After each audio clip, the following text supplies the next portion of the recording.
Hello बच्चों, मैं अलग पांडे का भाई समीर पांडे। आज का हमारा चैप्टर है cell the unit of life. तो इस पैराग्राफ में कुछ इंपॉर्टेंट नहीं है, बस इतना जान लो कि जितने भी ऑर्गेनिज्म होते हैं, लिविंग ऑर्गेनिज्म होते हैं, वो सेल के बने होते हैं। और जो ऑर्गेनिज्म सिंगल सेल से बना होता है उसको यूनिसेलुलर बोलते हैं, और जो मल्टी सेलुलर से बना होता है उसे मल्टी सेलुलर बोलते हैं। ठीक है, अब आते हैं हमारा अगला टॉपिक, व्हाट इज सेल। ठीक है, तो कोई भी चीज़ जो कि एक कंप्लीट स्ट्रक्चर ऑफ सेल से कम है उसको लिविंग नहीं बोला जाता है। ठीक है, और जो ये सिंगल सेल ऑर्गेनिज्म होते हैं वो इंडिपेंडेंटली एग्जिस्ट करते हैं और अपने बॉडी के एसेंशियल फंक्शन को परफॉर्म करते हैं। ठीक है, और सबसे पहले एंटोन वॉन लेवेनहुक एक साइंटिस्ट थे जो कि पहली बार सेल को देखे थे और सेल के बारे में डिस्क्राइब किए थे।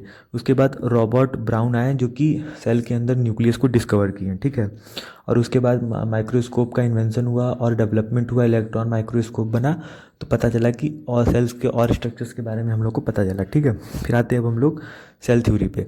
तो सेल थ्योरी में देखो, सेलेडिन थे जो कि कहते हैं एक जर्मन बॉटनिस्ट थे, और इन्होंने different kind of plant cells के ऊपर स्टडीज़ किया और बताया कि जो प्लांट के सेल होते हैं वो plant different kind of cell से बना होता है, और ये different kind of cells different kinds of tissues को बनाते हैं जिससे हमारा प्लांट बना होता है। ठीक है, और इसी सेम टाइम पर हमारा अगला यहाँ पे आएंगे, इसी सेम टाइम पे जो स्वान थे वो ब्रिटिश जूलॉजिस्ट थे। ठीक है, और इसने क्या किया था, एनिमल सेल्स के बारे में पढ़ा था और बताया कि एनिमल सेल्स के पास एक थिक मेम्ब्रेन होता है जिसको हम लोग आज प्लाज्मा मेम्ब्रेन बोलते हैं। और इसने बताया कि जो प्लांट सेल होता है उसके पास जो सेल वॉल होता है वो एक यूनिक कैरेक्टर होता है। और फिर सेल्डन एंड स्वान दोनों ने मिलकर एक सेल थ्योरी दिया कि all living organism are composed of cell and are product of cell. ठीक है, सेल्स से बने होते हैं और सेल के प्रोडक्ट होते हैं। बट इनके थ्योरी का ड्रॉबैक ये था कि इसने ये नहीं बताया था कि कैसे न्यू सेल्स बनते हैं। तो वहाँ पे फिर हमारे रॉबर्ट वीचर आए। तो रॉबर्ट वीचर ने बताया कि ओमनी सेलुलर ई सेलुलर, मतलब सारे सेल्स प्री एग्जिस्टिंग सेल से बनते हैं, और स्वान और सेल्डन की थ्योरी को मॉडिफाई किया और बताया कि ये वाला थ्योरी दिया, all living organism are composed of cell and product of cell, और all cell arises from the pre existing cells. ठीक है, ये रूडोल्फ फीचर का न्यू थ्योरी था। ठीक है, अब इसमें देखो कुछ इंपॉर्टेंट नहीं है, बस इतना इंपॉर्टेंट था कि स्वान जो है वो ब्रिटिश जूलॉजिस्ट था। और इधर जो हमारा सेल्डन है, हमारा नेक्स्ट टॉपिक है एन ओवरव्यू ऑफ सेल। ठीक है, तो सबसे पहले देखो इस रीजन में क्या किया है कि ओनियन पिल और एक ह्यूमन चिक सेल का कंपैरिजन किया है। तो ओनियन पिल के पास एक एक्स्ट्रा लेयर होता है जिसको हम लोग क्या बोलते हैं, सेल वॉल बोलते हैं। ठीक है, और इन ओनियन पिल के सेल में और ह्यूमन चिक सेल में कॉमन क्या होता है, इन दोनों के पास एक काफ़ी डेंस साइटोप्लाज्मिक रीजन होता है जिसको हम लोग न्यूक्लियर रीजन बोलते हैं, और वही वही हमारा न्यूक्लियस होता है। ठीक है, और फिर सेकेंडली इसमें हम लोग को समझना है कि क्या डिफरेंस होता है यूकैरियोट और प्रोकैरियोट सेल्स के अंदर।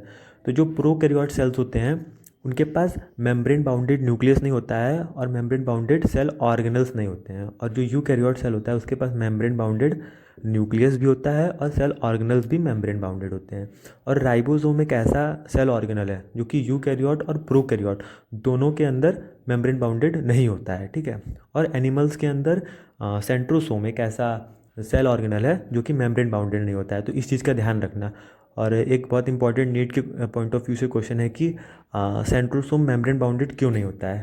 तो वो इसलिए नहीं होता है क्योंकि उसके अंदर से स्पिंडल फाइबर्स निकलते हैं, और अगर वो मेम्ब्रेन बाउंडेड हो जाएगा तो स्पिंडल फाइबर नहीं निकलेंगे। ठीक है, अब देखो जितना भी फ्री स्पेस होता है सेल के अंदर, ठीक है, न्यूक्लियस और सेल ऑर्गेनल्स के बाद, वहाँ पे एक सेमी मैट्रिक्स फ्लूइड प्रेजेंट होता है जिसको हम लोग साइटोप्लाज्म बोलते हैं। ठीक है, और वही साइटोप्लाज्म मेन रीजन होता है जहाँ पे सेलुलर एक्टिविटीज़ होती हैं जिसकी वजह से हम लोग को लिविंग बोला जाता है। ठीक है, और इसमें अब सेल ऑर्गेनल्स, देखो सेल ऑर्गेनल्स का नाम सुन लो क्या क्या होता है। ठीक है, यहाँ पे नाम लिखा हुआ है सेल ऑर्गेनल्स का।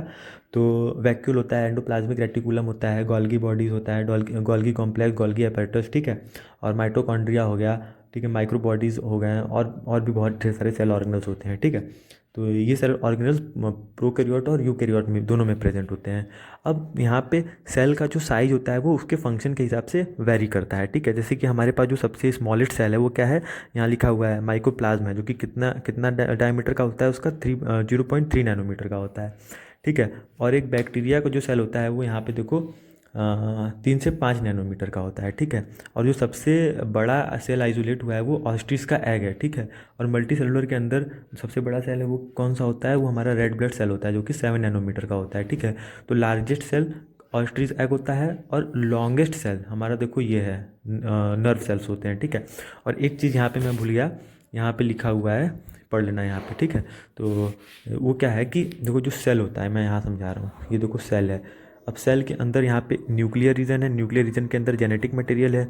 अब ये जेनेटिक मटेरियल को जब तुम जूम करोगे तो ये तुमको इस तरह से कुछ क्रोमोजोम दिखेगा यहाँ पर, ठीक है, इस तरह से क्रोमोजोम दिखेगा।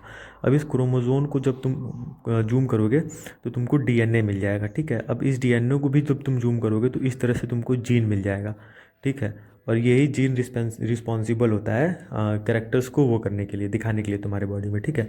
तो ये समझ में आया तो ठीक है, नहीं समझ में आया तो भाई नीट की तैयारी छोड़ दो। अब अगला टॉपिक है हमारा प्रोकैरियोट सेल्स।